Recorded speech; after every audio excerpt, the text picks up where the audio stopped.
Hi, everyone. My name is Andrea Tamforo. I'm a partner at TLCom Capital. We're a tech VC fund investing in tech-enabled businesses across sub-Saharan Africa. It's my pleasure to be here and to have a conversation with Hertzi Kabea, who's the founder of Student Hub, and also with Fabian Watt, who is the head of Naspers Foundry in South Africa. Welcome, Hertzi and Fabian. Thank you. Great.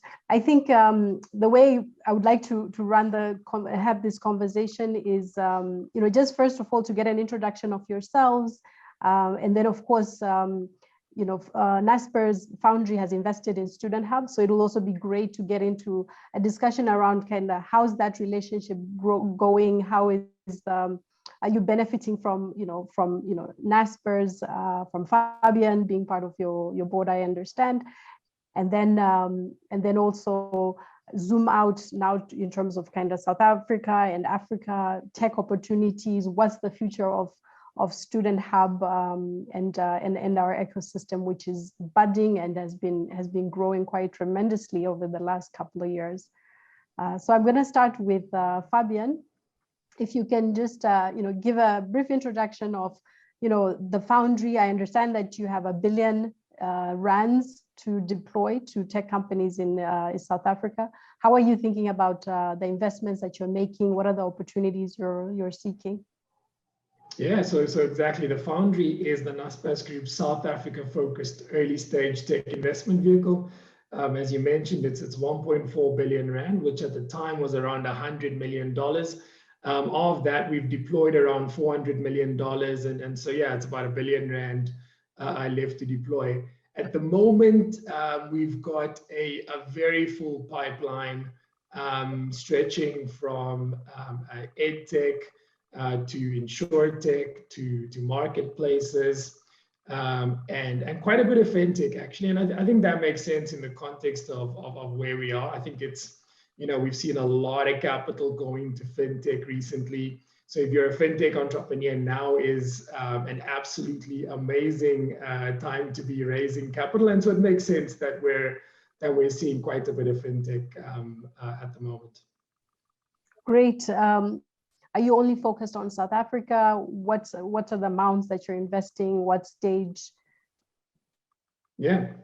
So yeah, we are focused on South Africa, and really what that means is we're investing in businesses that have a strong South African nexus. So businesses that have been founded here before expanding internationally, businesses where you've got the bulk of your team based here in South Africa, and businesses where really the products and services are available in this market. In terms of life stage, we're looking everywhere from sort of seed plus pre-A to sort of Series B as an initial check with intention to continue to follow on into successful portfolio companies. In terms of check size, it's been very broad. We're sort of looking anywhere from $1 to about $10 million as an initial check. Fantastic. Thanks. And it's good to have more capital being deployed in the Africa tech ecosystem. I'm going to just move over to Hertzi, who, in my opinion, represent the heroes. We exist as investors because of entrepreneurs. Otherwise, we wouldn't have a job. So always great to hear the stories of the entrepreneurs. So yeah, Hertzi, if you can just give an introduction of your business and maybe delve a little bit around how the relationship has been with Naspers Foundry. Great. I mean, the Student Hub is an EdTech company, right? And I like to refer to as more of a merger between EdTech and HR tech. And if I have to explain how it works, we really look at providing end-to-end technology for the classroom, right? From application to assessment, learning, and all that, and collect tons of data, right? We will store all these data points around courses and then collect the data. And then the end goal is, of course, to send the student to the workplace, right? This is when the HR technology comes in, where with all the data that we've collected from application to assessments, we are able to connect students with various opportunities based on their skill sets. That's basically what we do, right? And then the relationship has been really great with Fabian and his team since it has started. And I mean, the numbers are speaking for themselves, right? So ever since Naspers Foundry invested, our revenue grew 800% just in a space of 12 months. Wow.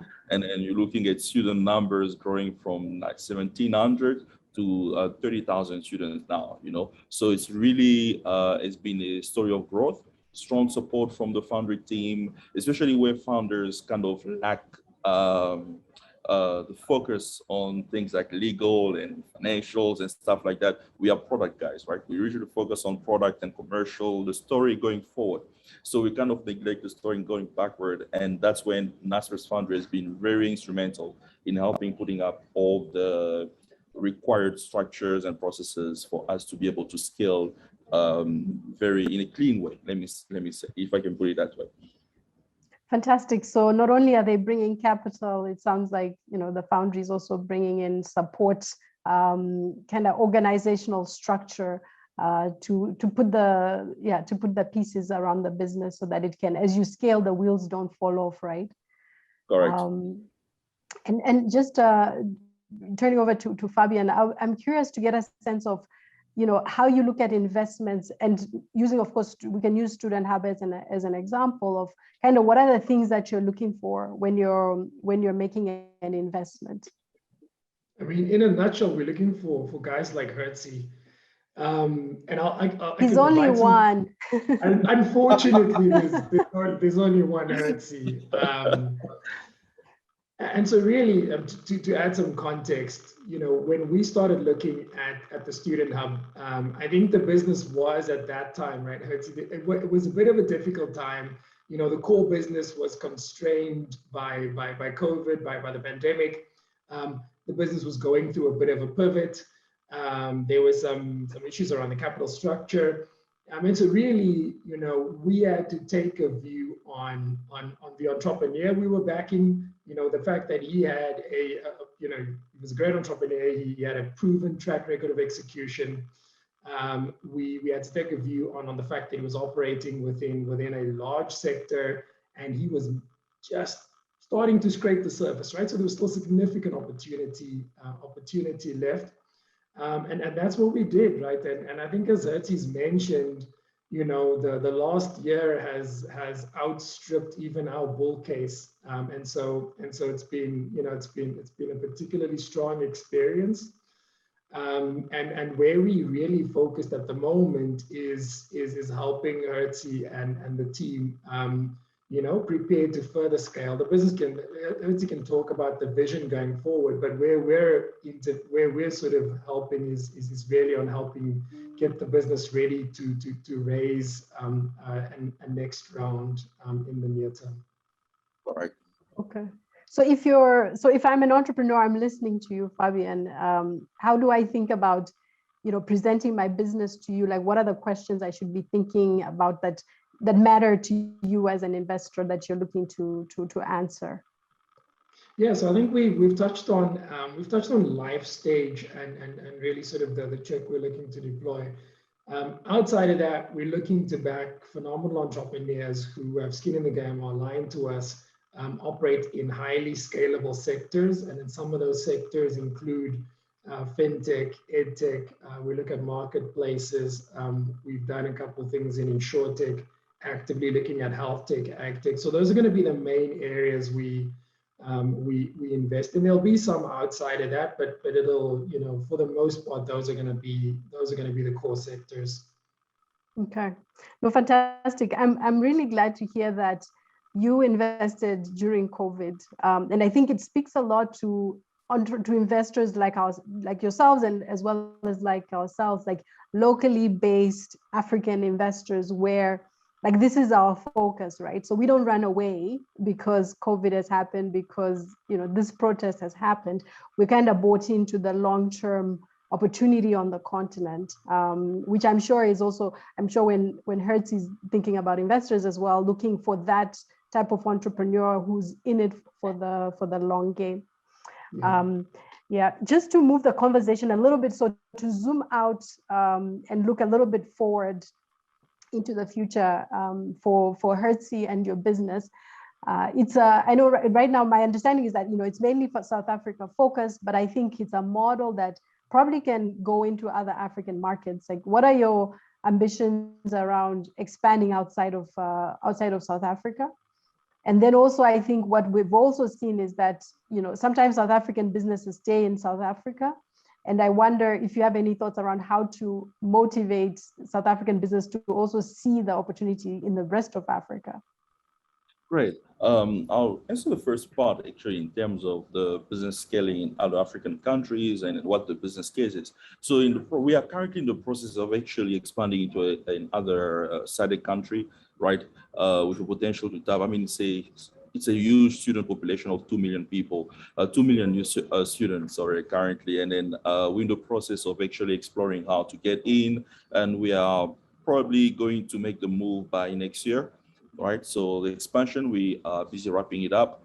And in terms of opportunities on the continent, I think the main challenge, I understand most South African businesses will remain in South Africa because the ecosystem is a lot more advanced and the infrastructures are there.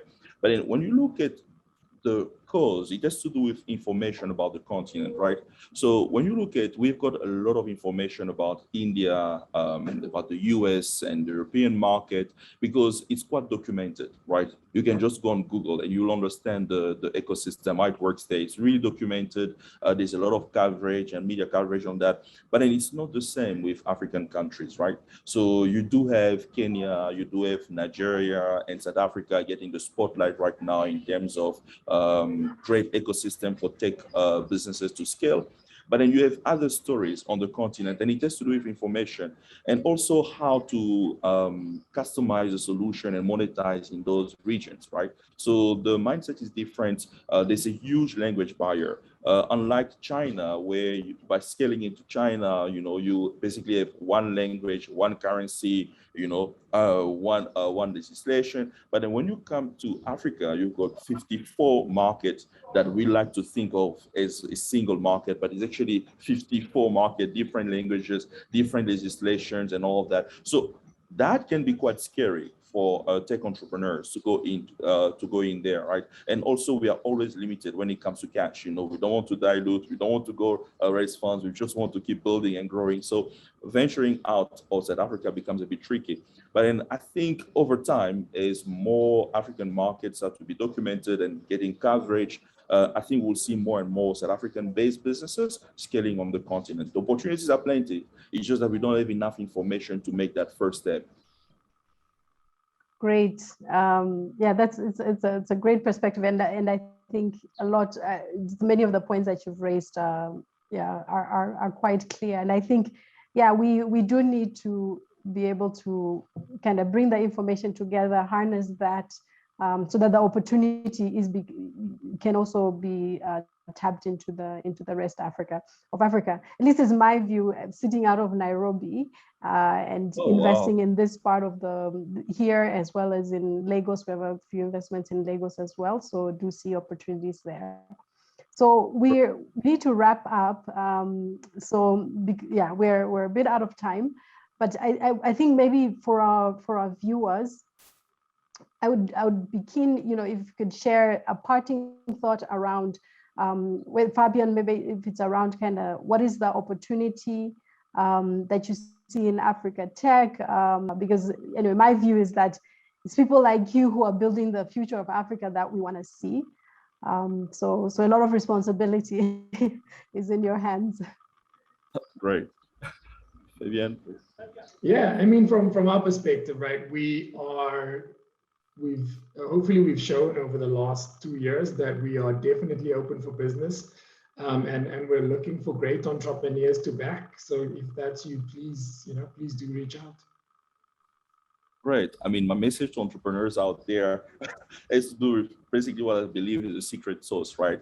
Of course, you've heard that focusing on the customer has been really, really like secret sauce, right? But also, I do believe that entrepreneurs should be product guys, right? I do believe that they should be the one at the forefront of building products, looking at ways of commercializing that and all that, and then be less worried about valuation and, next raise and all that, because I know that's the obsession with entrepreneurs. How do I get my next valuation and all of this and all, I do believe that that's a result, of the work that you do. The valuation follows that. And I think the key is really the product, right? So focusing on the product, the customer, and paying less attention on valuation and all those other things that we tend to get kind of, distracted with. So that's my message to entrepreneurs out there. Fantastic.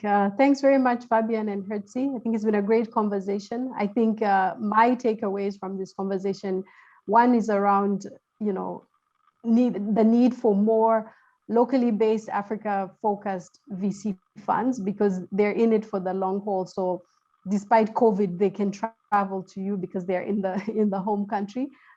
So I think, over time, as the ecosystem grows, I think it'll be great to see more locally based investors.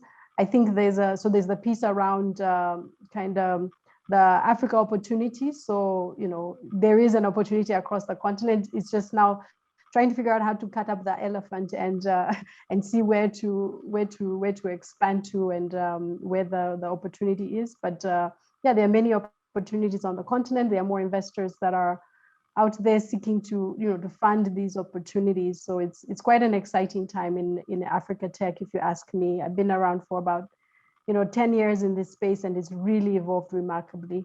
Thank you very much for listening, and thanks to Hertzi and Fabian for the great conversation. This was a pleasure. Thank you for having us.